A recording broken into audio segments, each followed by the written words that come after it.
Welcome to the regular meeting of council, December the 15th, 2020. Meeting called to order, and we'll have a moment of silence.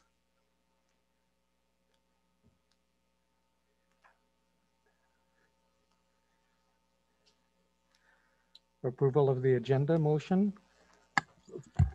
Moved by Rick Owens, seconded by Casey Owens. Be it resolved that the agenda for the regular meeting of council held on December 15th, 2020, beginning at 4:41 p.m. be approved as circulated to all members of council with the addition of a closed session item to be discussed as item 13.7. All in favor? Motion carried. Any declaration of pecuniary interest? Councillor Ivanoff? Okay, duly noted.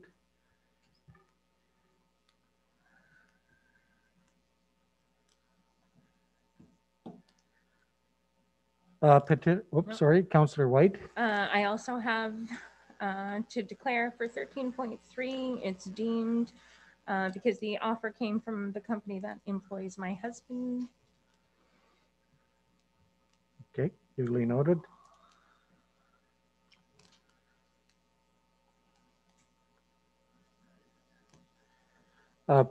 Councillor Owen.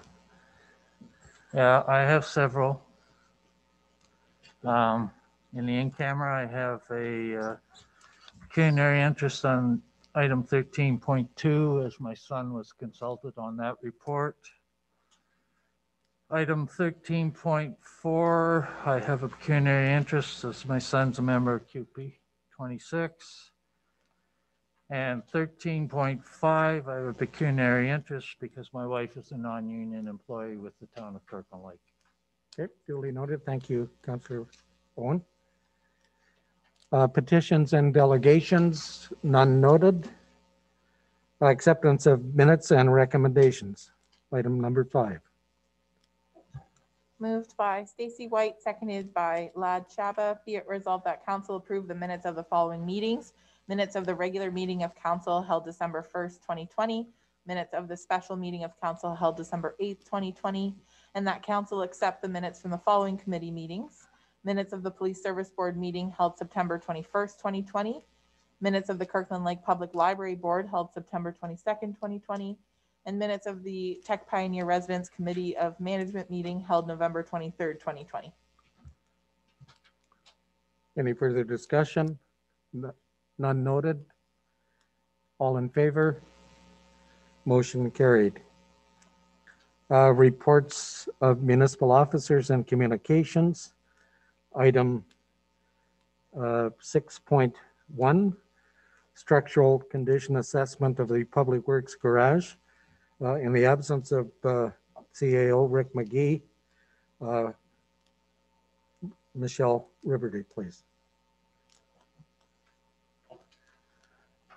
And Keith. Okay. Thank you, Your Worship, through you to Council. As part of the service delivery review completed by WSCS Consulting, concerns were raised with the structural integrity of the Public Works garage. These concerns were brought to the attention of management, and the professional engineer was brought in to assess the building. So back in 2014, 2015, there was a tender out for a new roof on a building, but it indicated that the structure could not support this new roof, and the project was canceled at that point. So, monies intended for the repairs of the existing structure were redirected for a new complex Public Works garage and firewall, and the repairs were neglected in a certain way, which should have been addressed. So we had some water issues, infiltration. So with all the concerns that's with the roof failures that we have in Northern Ontario, we need to address these issues as quickly as possible. And we will budget accordingly in 2021 to address some of these issues. But there's going to be a further inspection of this roof to ensure that we cover all aspects of that structure. So like I said before, we will budget accordingly to do the repairs. And this, I'm sure that you have had a chance to look at the report. This deficiencies, it's some minor in nature. The first thing that we will address is the purlin of the roof line. We'll reinforce that area and proceed with the remainder of the work accordingly as the budget constraints allow.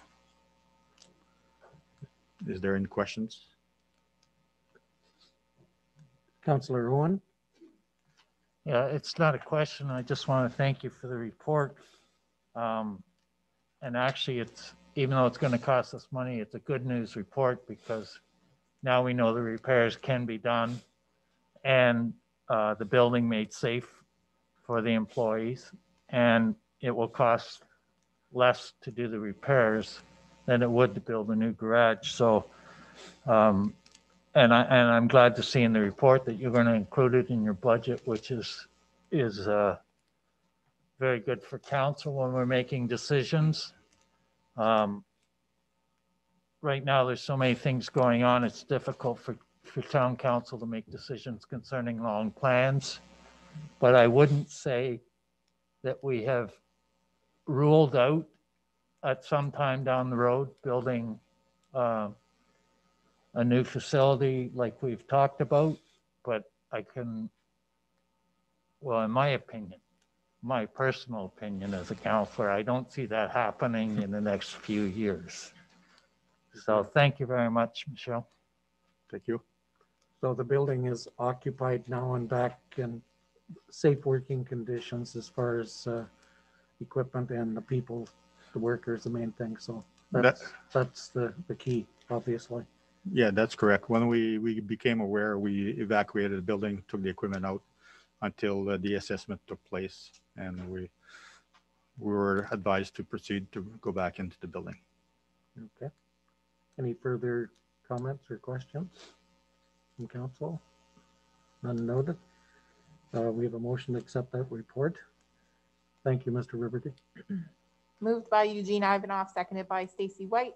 Be it resolved that report number 2020-CAO-006 entitled Structural Condition Assessment Public Works Garage be received, and that staff be directed to implement a plan to correct the deficiencies identified within the structural condition assessment Public Works Garage prepared by David Dia P. Ainge from J.L. Richards and Associates Limited, and that the required funds to correct the deficiencies identified within the structural condition assessment be included in the proposed 2021 capital budget for consideration. All in favor? Motion carried.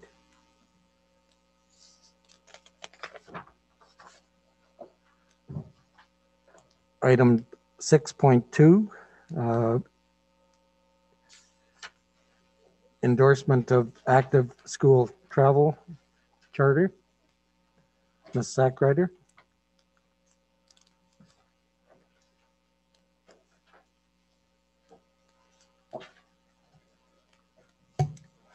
Thank you, Your Worship. Through you to Council. On November the 3rd, Crystal Gorman came and did present to Council about the active school travel charter presentation. And at that time, Council did receive the presentation. Staff have had a chance to review and to determine if there's any concerns that we do have. We fully support the intent of the charter itself. It definitely does, we do support the premise of fostering a culture of active travel due to the benefits that it will create in our community. The charter itself has no financial implications. It is something that we do recommend that Council endorse. Where there potentially could be financial implications is in some of the areas that we would like to look at every time we do sidewalk maintenance, as well as street development. So the charter does indicate that in an ideal world, all sidewalks in which there is travel for children going to school are maintained. So in the winter months, we know that that would have a budget implication. as well as with construction of new streets, we'd be looking at pedestrian and cyclist and transit. So we just have to look at it through the lens of the fact that we will always endorse active travel, and it will be up to the budget process at what level we can endorse it at from a staff perspective when we move forward.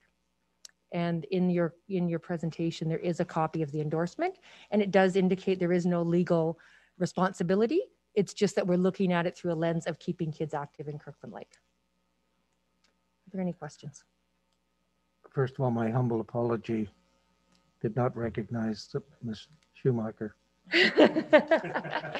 Could have been the mask. Any comments or concerns from council members? I agree. I think council overall agrees that we have to move ahead on this. There's no financial implications, and we're here to support it. If there is financial implications, I'm sure it'll be brought back to the table. Exactly. So thank you for that report. Thank you. Motion moved by Casey Owens, seconded by Eugene Ivanov.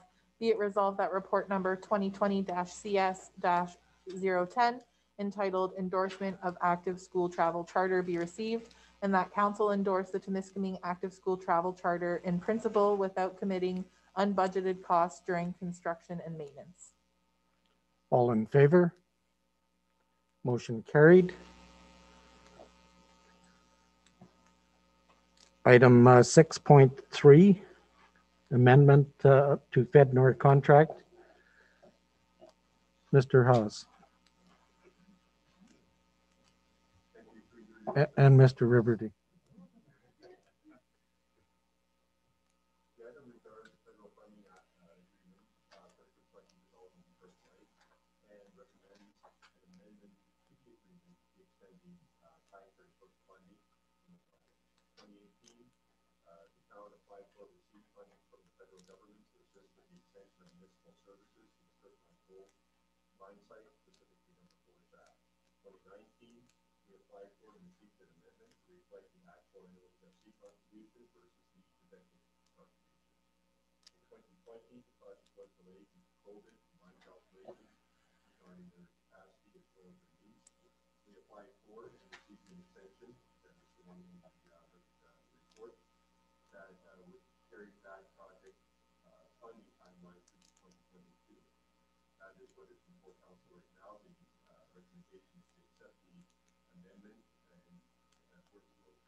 Okay, any questions from council or comments?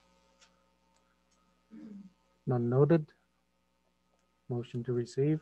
Motion moved by Stacy White, seconded by Rick Owen. Be it resolved that report number 2020-dev-062, entitled Amendment to FedNor Contract 851-511735, be received, and that council authorizes the mayor and clerk to sign amendment number 2 to contract 851-511735, being an agreement for funding in support of the extension of municipal service adjacent to the industrial park. All in favor? Motion carried.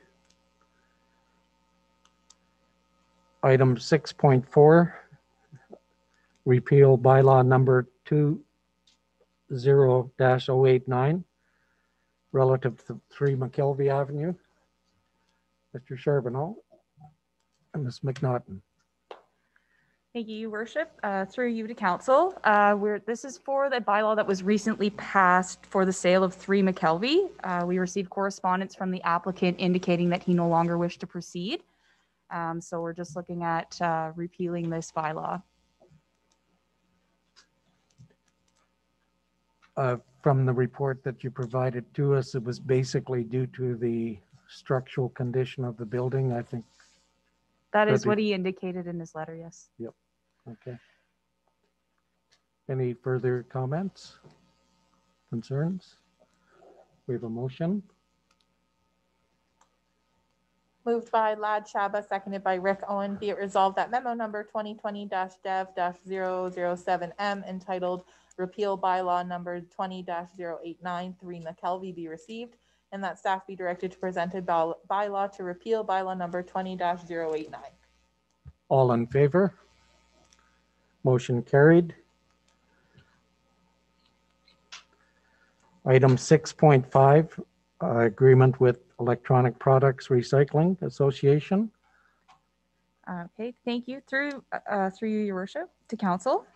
This one is regards to our electronic recycling program. So currently we do have the program in Kirkland Lake. It operates out of the landfill, and we occasionally have collection events held in town to make a more convenient drop off. Basically, this is one of those changes through the Bill 151 Waste Free Ontario Act, where they're asking the producers to be more responsible for their products. And in this case, we are looking at setting up an agreement with Electronic Products Recycling Association. And they are one of the pros that we can choose from. They are coordinating with JPL, who is our provider right now, through the program. So we were hoping to just continue that same process by using JPL, and it would just kind of transition over to EPRA under the new legislation. Okay. Any comments or questions from council? None noted. We have a motion. Moved by Eugene Ivanov, seconded by Lad Shaba. Be it resolved that report number 2020-dev-064 entitled Agreement with Electronic Products Recycling Association for the collection of used electrical and electronic equipment be received, and that council authorizes the execution of an agreement with Electronic Products Recycling Association registered as a producer responsibility organization with the Resource Productivity and Recovery Authority. All in favor? Motion carried. Item 6.6, award of RFT 561-20 Animal Control Services.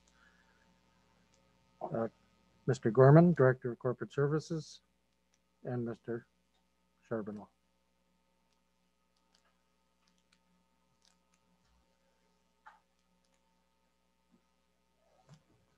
Thank you, Your Worship, through you to council. So in anticipation of the expiry of our current animal control contract, Development Services staff completed the RFP process, and report 2020-dev-062 is a summary of results. Only one submission was received, which was from our current provider. Over the past several years, municipal staff have worked alongside Ms. Barb and are confident in our abilities to meet the service obligations associated with this award. The proposed contracted costs are estimated to be $70,839 annually, which does represent an increase over the prior award of $45,000 annually.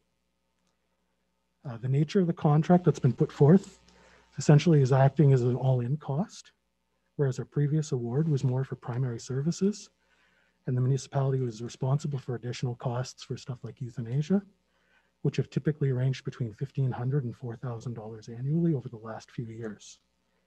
Similarly, Ms. Barb was previously retaining all revenues associated with this function, including licenses, impound fees, and similar, which she has estimated at nearly $10,000 per year, which would now be coming forward to the municipality and offsetting some of that increase in contracted costs.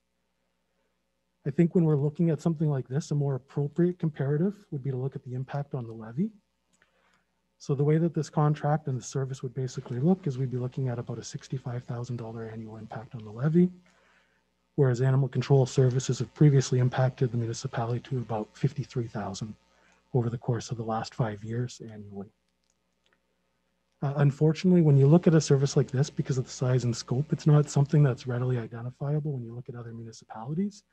It's typically blended into other areas, and so you can't get a good representative for benchmarking. So as a comparator, what we did do is we looked at the possibility of bringing the service in-house. Due to the nature of it, staffing it, being on call 24/7, essentially labor costs, and then the fact that we would have to procure a vehicle and have either lease payments or the capital costs associated with it, basically made it cost prohibitive for the municipality to basically function as is in that kind of a service. Therefore, at this time, staff are recommending we would award the contract to Ms. Barb for the 5-year period. Counselor White? First of all, I just want to thank staff. This report is very reasonable and rational, the way it's presented to council and the public. So thank you very much for that. And also for getting ahead of contracts like this rather than getting caught. That's amazing. So that's definitely, you guys deserve a pat on the back for that. I do have a question whether this is a discretionary service or a non-discretionary. I looked it up in the Municipal Act and it said if a municipality. So do we know, does anybody in the room know?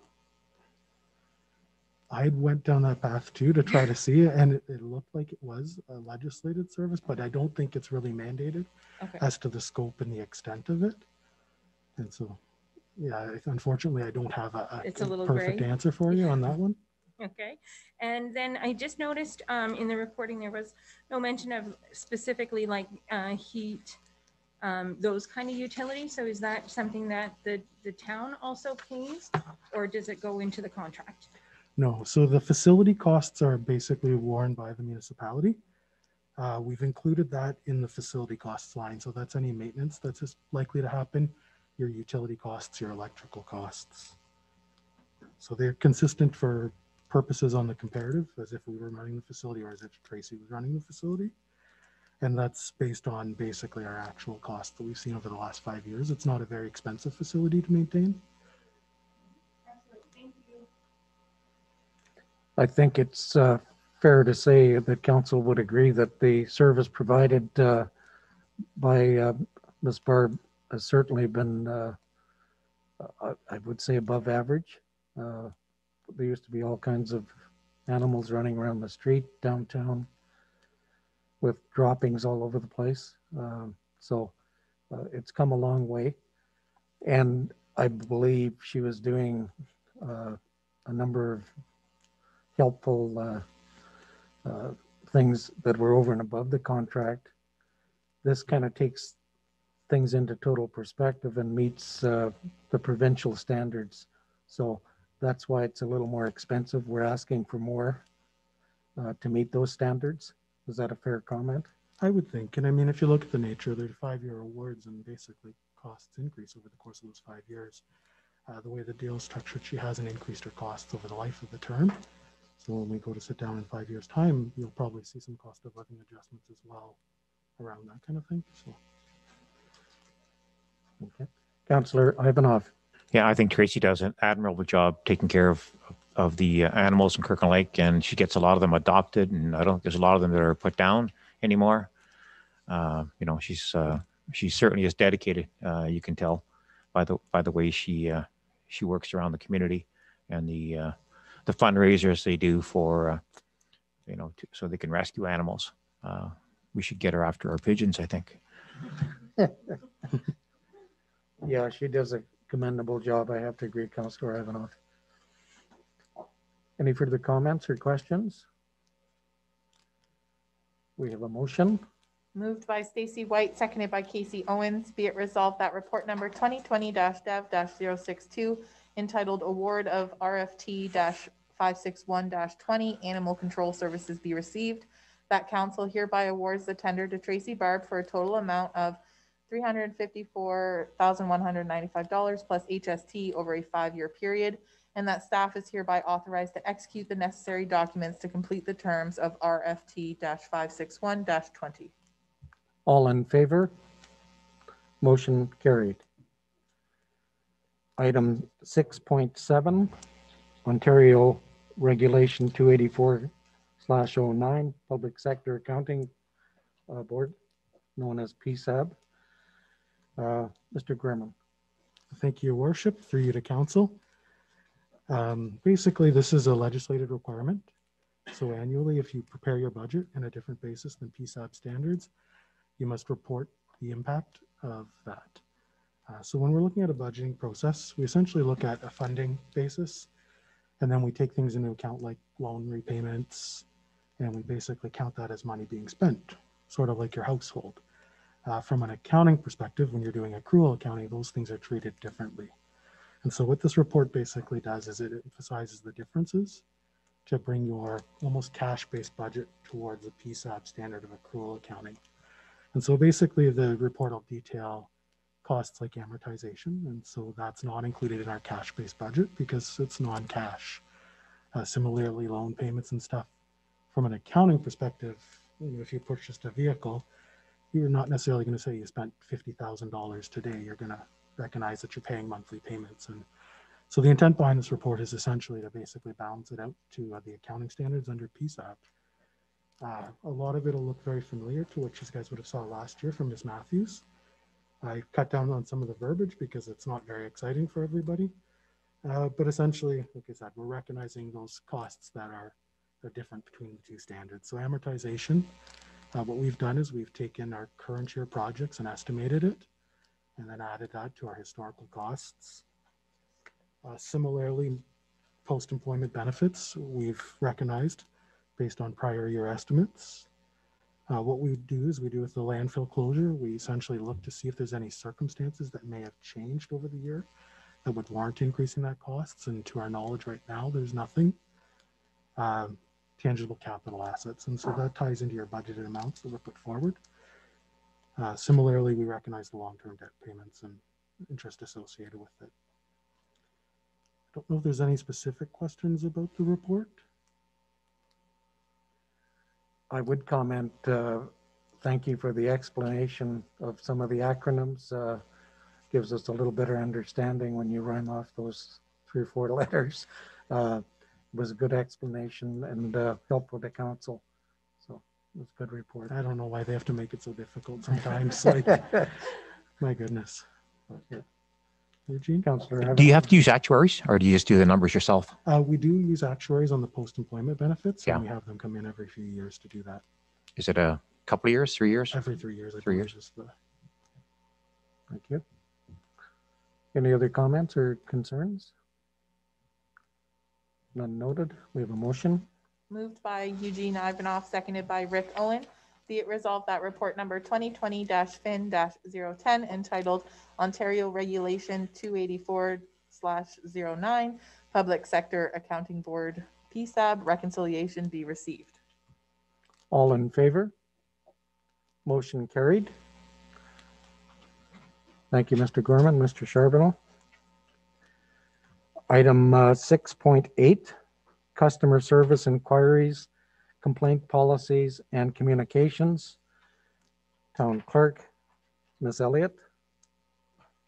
Thank you, Your Worship. Through you to council. As part of a strategic priority was noted to bring a communications policy forward by Q4 of 2020.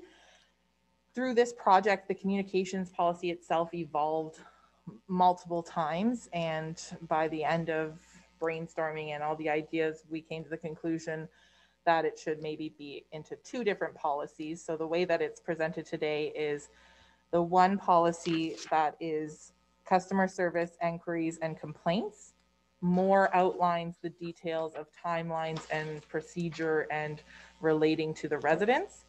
And then our communications policy is more about our corporate identity as a municipality, our website being the official platform of information and social media usage. And then just to remind council and staff that there is already a staff council relations policy that exists. So there potentially could be further language that we might want to include in that policy down the road. But that's where staff has got to at the moment with this project. So the 2 policies in front of you today are being recommended to be inserted into our corporate policy manual. Comments, Councillor Owen? Yeah, I have a number of questions, and I want them to be considered just questions for clarification in my own mind and not criticism, because that's not what they're meant to be. It's not what they are. Under one of the policy statement in the last bullet, it says, frivolous, vexatious, and/or unreasonable service expectations and requests that are not in the best interest of the majority of resident users and taxpayers will not be satisfied to ensure the majority effort and resources dedicated to the majority of the people in Kirkland Lake. Who decides that? Is that you as clerk that determines that, or do you? Because you're listed as the person who administers this policy. Or I think that you would do that in consultation with the departments that were involved. Is that how that works? Yes, through your worship, I believe that we would, encountering this, make a decision as a group through staff, but at the end of the day, as the clerk, I believe that I would be possibly the final say, in the same sort of sense of through freedom of information requests, it's considered being the head of that. So, that kind of making the call.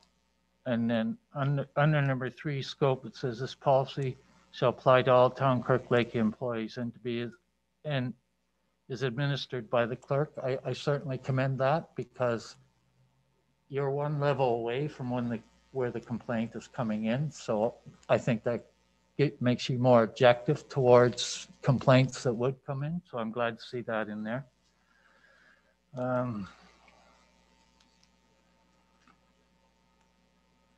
Okay, under 4, under formal complaint is generated when an informal resolution, and I think I know the answer.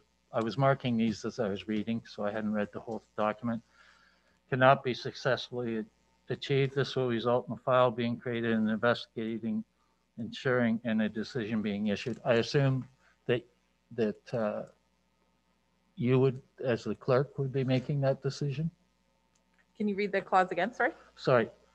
Formal complaint is generated when an informal resolution cannot be successfully achieved.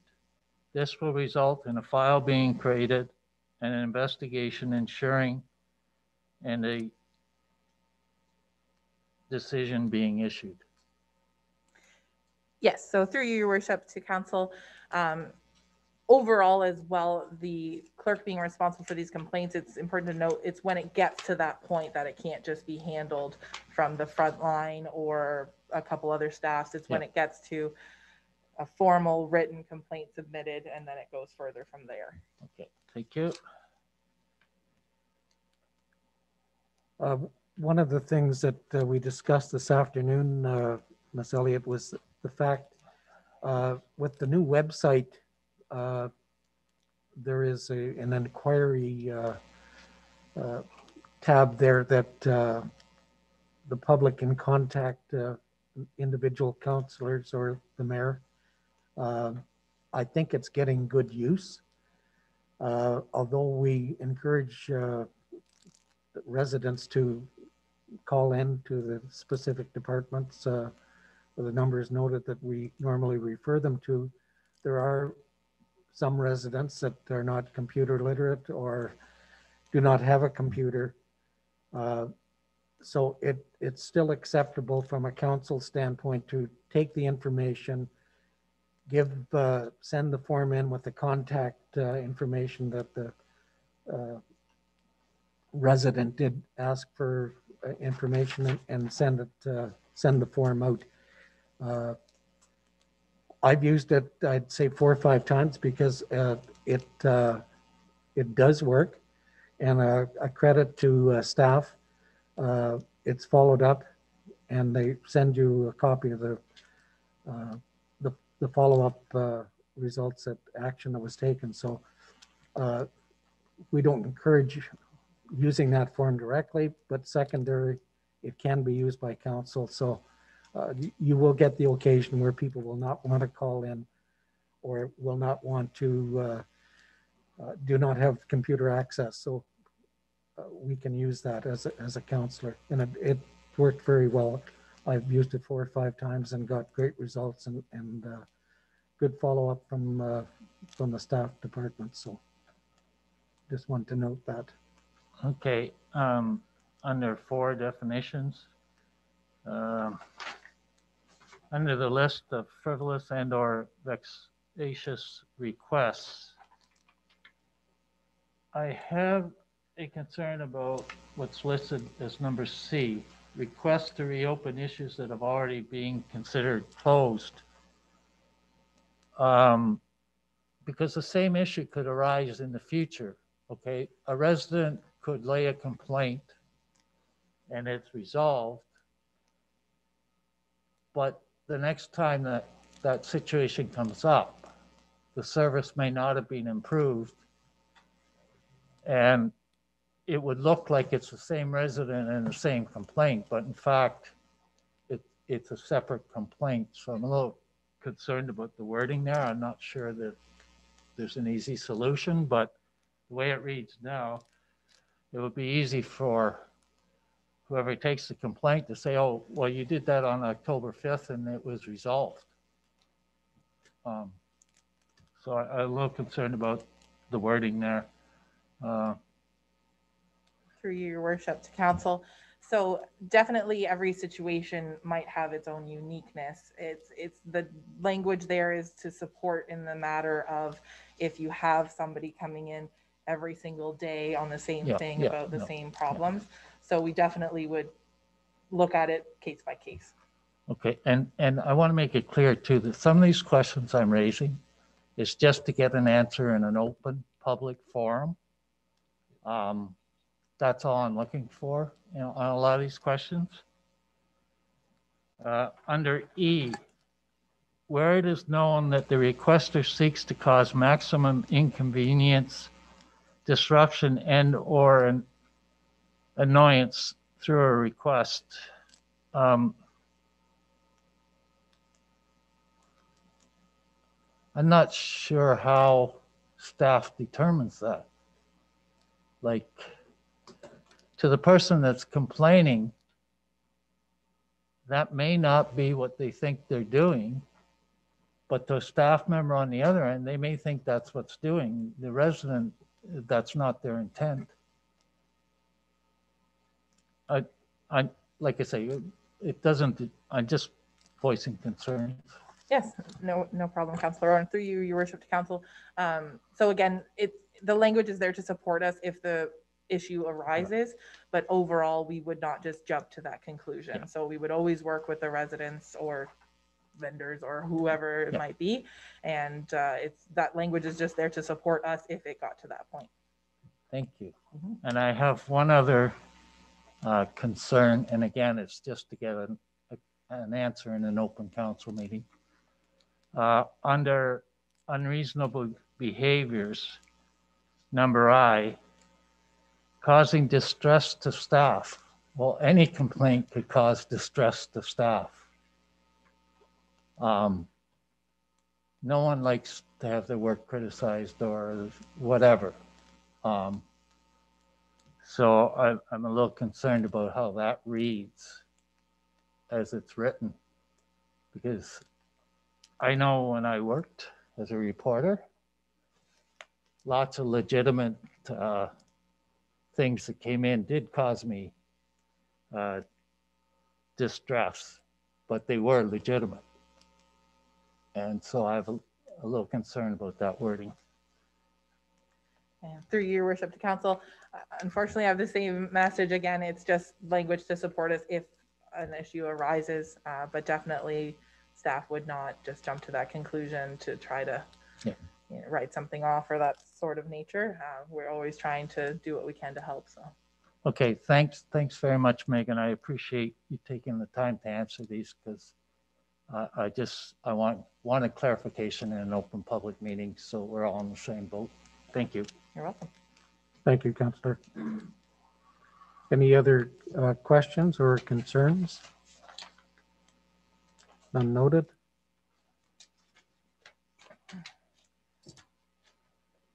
We have a motion moved by Lad Shaba, seconded by Casey Owens. Be it resolved that memorandum number 2020-CLK-008 entitled Customer Service, Enquiries and Complaints Policy and Communications Policy be received, that the Customer Service, Enquiries and Complaints Policy and Communications Policy are hereby approved, and that staff be directed to insert these policies into the corporate policy manual.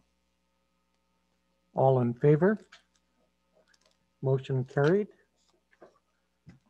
Item 6.9, streamlining committees. Ms. Elliott. Thank you, Your Worship. Through you to council. This up here. So overall, with our committees of council as well as our boards, there was quite a bit of cleanup needed just to streamline how agendas and minutes and members for committees were being handled.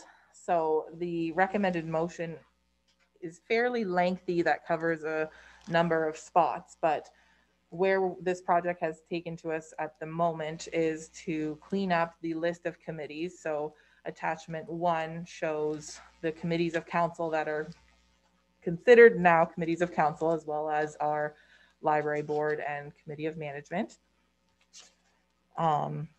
And then as well, we have been having discussions with the mayor to look at possible reappointments of councillors to these committees, as we have had changes of members of council, as well as different desires to be on different committees.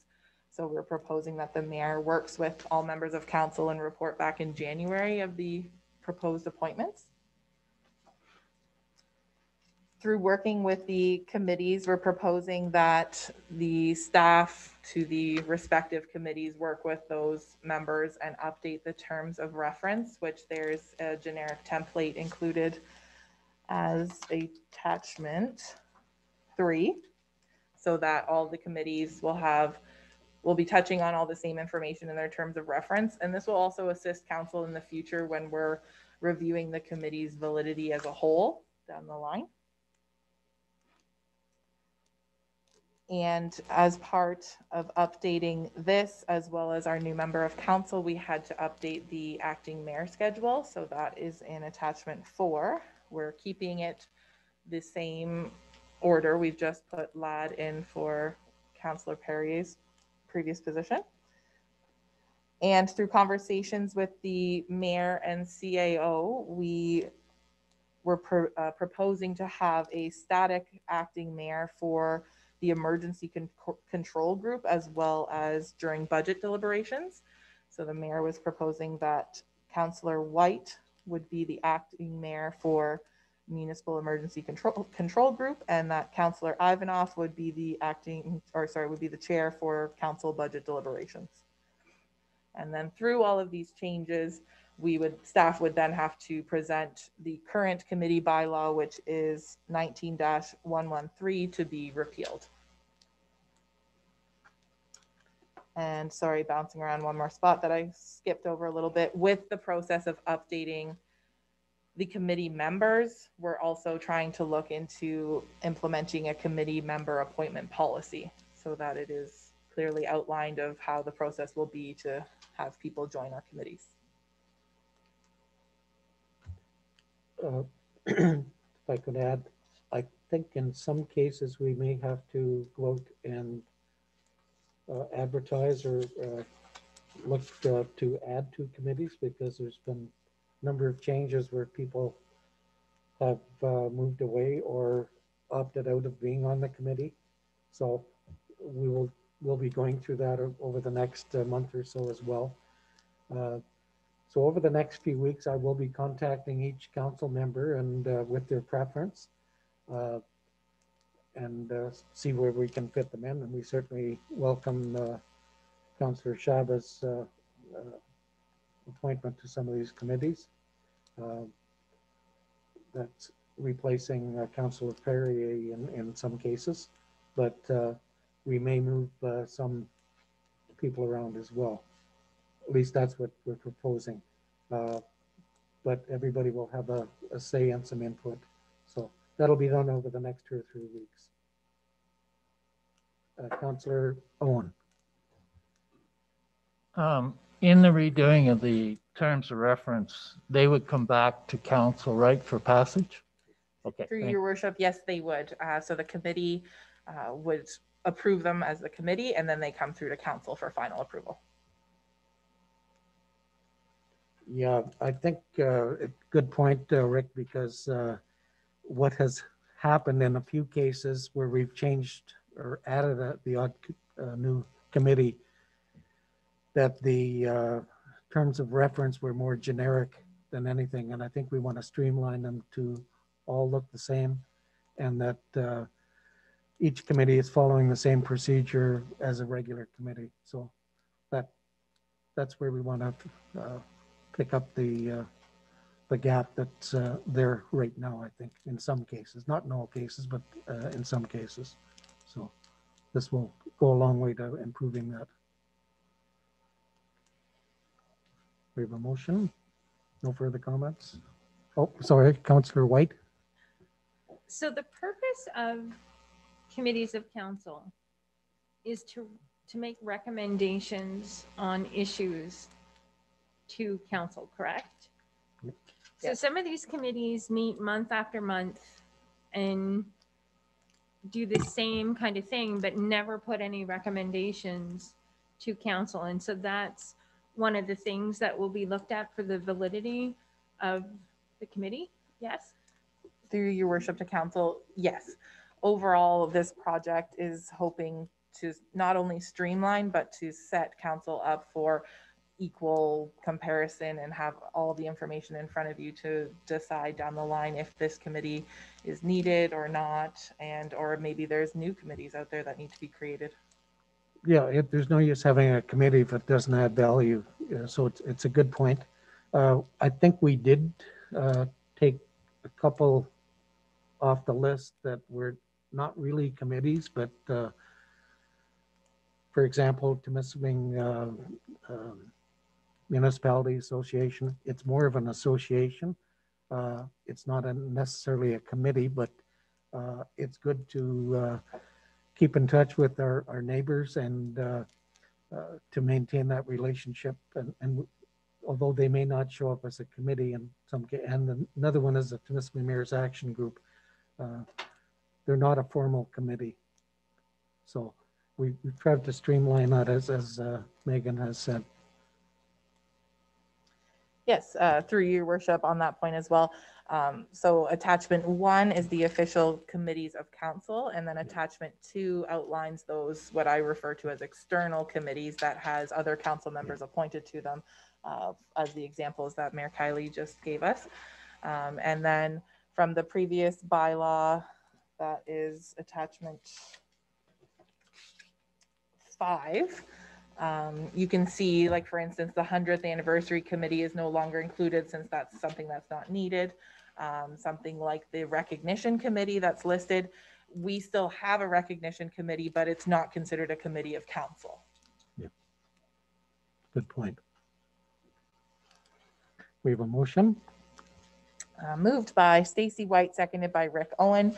Be it resolved that report number 2020-CLK-006 entitled Streamlining Committees be received, that the mayor will work with all members of council for reappointing councillors to committees of council listed in attachment 1 and report back with recommended appointments in January of 2021, that the updated members of the public listed in attachment 1 are hereby approved, that the members of council appointed to the external committee listed in attachment 2 are hereby approved, that staff be directed to work with the respective committees for updating committee terms of reference, specifically the purpose and required number of members by utilizing the standardized template in attachment 3, that staff be directed to present a committee member appointments policy for council approval and after its passing begin advertising for vacant committee member positions, that the acting mayor schedule in attachment 4 be approved, that Stacy White be appointed alternate to the mayor on the Municipal Emergency Control Group and Eugene Ivanoff as chair for council budget deliberations,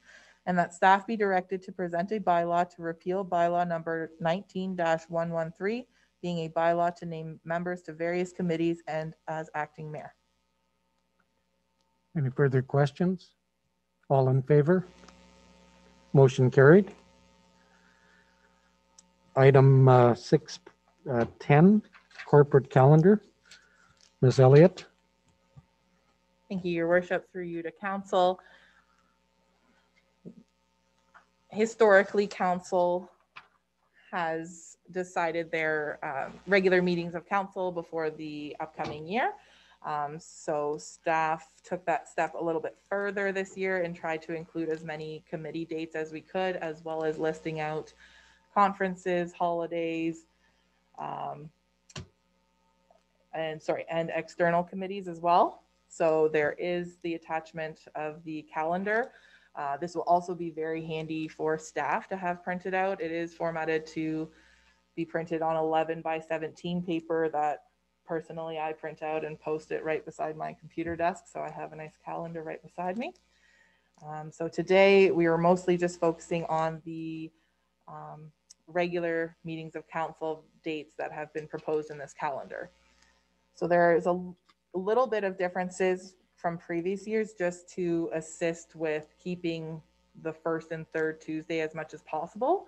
And then when that isn't possible, it is the second Tuesday, and if it works, as well as the fourth Tuesday. But in, I believe it is May, for instance, if we put a second meeting on the fourth Tuesday, then we would have back-to-back fourth week to the first week in June. So that's what's being proposed today to help balance out the schedule. I do think it's a little clearer to follow too on the website, so you can, they're color coded, so it's a little easier to read than the black and white. I agree. I think the other thing is the intent is some of these outside committees like the health unit, DSAB, they do this as well, the same format, that we will include that in that calendar as well. Is that a fair comment? Yes, Your Worship, that's correct. So we have a couple of them already. We are awaiting a couple other dates, so we've just put TBD for now. So it's also important to note that outside of the regular meetings of council, the other dates, well, I guess regular meetings can change as well, but for committee dates specifically, these are what's listed for committees to know ahead of time that this would be their probable date, but they have flexibility to cancel dates when needed. Yep. Any comments, questions? Motion to accept. Moved by Casey Owen, seconded by Eugene Ivanoff. Be it resolved that memorandum number 2020-CLK-010 entitled 2021 Corporate Calendar be received, that the regular meeting of council dates presented on the corporate calendar in attachment 1 are hereby approved, and that the committee dates and times are subject to change as communicated through the clerk and do not require council approval. All in favor? Motion carried. Item 7, consideration of notices of motion, none noted. Item 8, introduction, reading, and consideration of bylaws.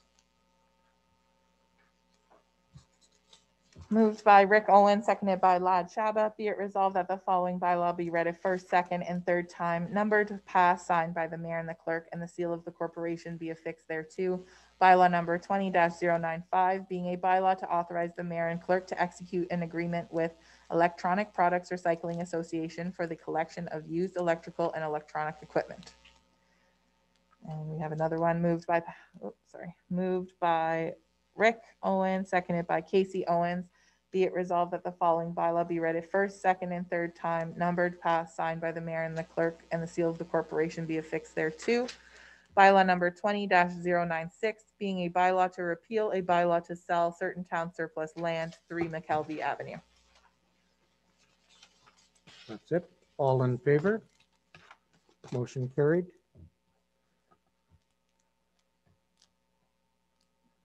Item number 8, questions from council to staff, none noted.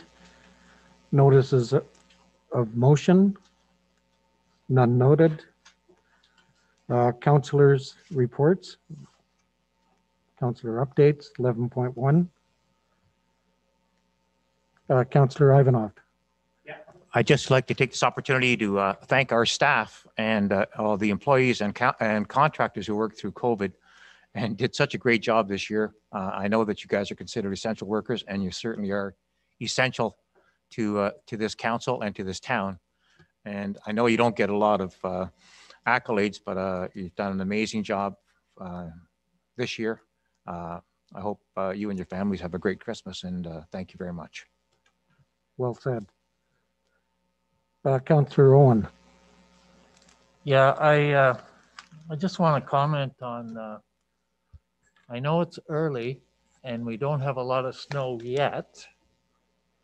I feel it's kind of, with the snow we've gotten, it's kind of like the dry runs for the COVID vaccination shots, but I just wanted to commend the town staff. I've heard some compliments already this year on the way that the town is dealing with the snow. And This is the most confident I've felt as a counselor going into a winter that our snow problems will be resolved, are resolved. And I just want to make sure that Michelle passes that on to the employees, that we are already getting positive feedback, and the residents, thank you very much. Quite correct. If I may, Councillor White, both you and I attended with our families to the Save the LaSalle Christmas play that was put on. And on behalf of Michael Raleigh, he expressed great gratitude for the opportunity that they got to get some funding through the community improvement plan.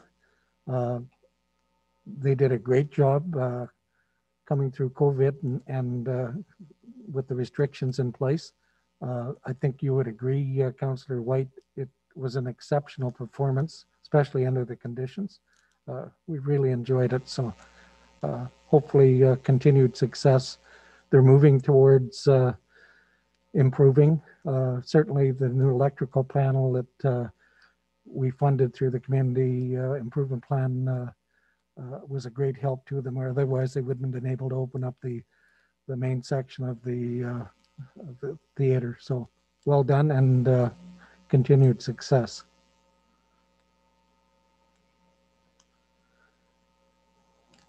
So we have a motion moved by Stacy White, seconded by Casey Owens. Be it resolved that the verbal updates from members of council be received. All in favor? Motion carried. Opioid awareness. Are there any further updates at this point? Through you, your worship, to council. With speaking with Jose Merrick, she submitted correspondence originally requesting council to proclaim August 31st to be Opioid Awareness Day. But with the current, or with the newly passed policy of proclamations, we no longer proclaim that day, but we can make announcements on their behalf. So with speaking with Ms. Merrick, we felt it appropriate to put it on a council agenda before the holidays, since she had noted that that is a difficult time for people with opioid addictions. So this is here today for council to make comments, make announcements, and support this task force. They certainly are a dedicated group. I know Councillor Owen and myself have attended a number of the meetings, and it's a bit of a struggle from a communication standpoint, getting proper or valid numbers of opioid addiction deaths. It's a big concern, and one of the movement or missions of the task force is to get a detox center here. And from the information we received from our MPP, John Vanthought, part of the problem is the recording of the statistics. And we noticed that noted at the Police Services Board meeting, the numbers that we received and what actually took place basically within the town of Kirkland Lake certainly didn't make sense. I think you would agree, Councillor Owen. So it's something that they're working on as well. With it probably has to go to the Ministry of Health, but they're a dedicated group working hard, and we certainly support their efforts. We save one life. That's great. It's a good start. Councillor Owen? Yeah, I recently have had contact with a friend who's going through withdrawal from an opioid. And I'm telling you, it is a terrible thing. Even though I've only been in contact with this person once a week or whatever for over a period of a month, to watch this person suffer, and it's just terrible withdrawal. And one of the big problems that we have and it's not just Kirkland Lake, it's all northeastern Ontario, is we don't have enough facilities, not only to detox, but also to add programming so that they can stay clean and sober once they go through this just horrific ordeal. It's just, I mean, they can't sit still. They're shaking like crazy. They couldn't have, oh, it's awful. And so I think as a council, anything that we can do to try and attract detox treatment facility to the area, specifically, I'd like to see it in Kirkland Lake, I think we should do. But I will also warn that any effort we make to try to attract that will also come with a lot of criticism from members of the public. But I know when I was being treated for alcohol addiction, the private psychiatric hospital that I went to had 2 daycares located on the property. And if that's not an indication that these places can be safe, I don't know what is. And people have to realize that it is an illness and that the people that are trying to treat themselves for that illness are not a threat to them. They're not the people that are breaking into houses. They're not the people that are breaking into cars. These are the people that are just trying to get their mental and physical health back. So I hope down the road that we'll be able to support any group that's going to try and bring a facility to Kirkland Lake. Thank you. Good point, Councillor Owen. And I think the only detox center that is supported in our area or the north is in Smooth Rock Falls, which makes it a little difficult connecting Kirkland Lake people to go there that have issues, addiction problems. So we will continue to support that group wherever we can. As I said, we can save one life. That's one more to the good. It's a serious problem. So thank you, Councillor Irwin. We have a motion.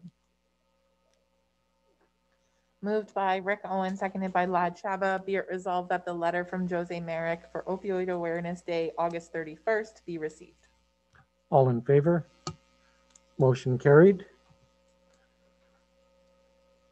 We have a motion to move into in camera or, oops, sorry.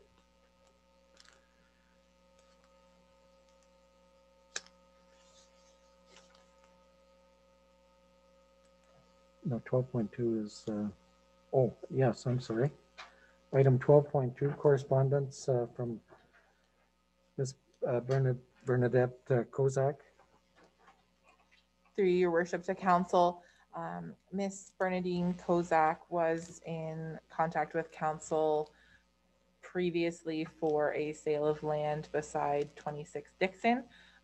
We have since moved forward and passed that bylaw for the sale, but we received this further correspondence basically of Miss Kozak outlining that she is going to continue moving forward with trying to obtain her own survey. So this was just circulated to council as it was addressed to mayor and council. So basically this is for information purposes. Go ahead, Councillor White, or Councillor Owen, sorry. Yeah, just so the public knows, the residents know. Ms. Kozak objected to potential sale of a piece of land, and it has to do with historic surveys. She was given a very reasonable time to research the surveys and to come up with information from a surveyor that would indicate that the information we were acting on was incorrect. She did not come up with any information, and as far as I'm aware as a counselor, there was no further correspondence from her. The deadline passed, at which time we, as a council, or I as a counselor, considered the issue resolved. We had been reasonable, and we went ahead with the sale of the land. So now if it comes back again, I suspect it would have to go to court, and Ms. Kozak has every right to that, but I just want the public to know that we did consider her request very seriously. We gave her time, there was no response, and we moved in the best interest of the residents of Kirkland Lake. Just a further comment, I believe we actually extended the deadline as well. So Ms. Kozak has had ample time. I understand there's delays in getting surveys done due to COVID. However, we acted based on the information that was supplied to us and the survey that we did have. So at this point, we received her letter of information, but no further action required on our part. Motion to receive. Moved by Eugene Ivanov, seconded by Rick Owen. Be it resolved that the letter dated December 3rd, 2020 from Bernadine Kozak be received. All in favor? Motion carried. Item 13, motion to move into a in-camera session. Moved by Lad Shaba, seconded by Stacy White. Be it resolved that council move into a closed session pursuant to section 239-2 to discuss 2 land disposition matters, 1 labor relation matter, 1 matter that is subject to solicitor-client privilege and potential litigation, and 2 matters about identifiable individuals. All in favor? Motion carried. We'll have a 5-minute recess.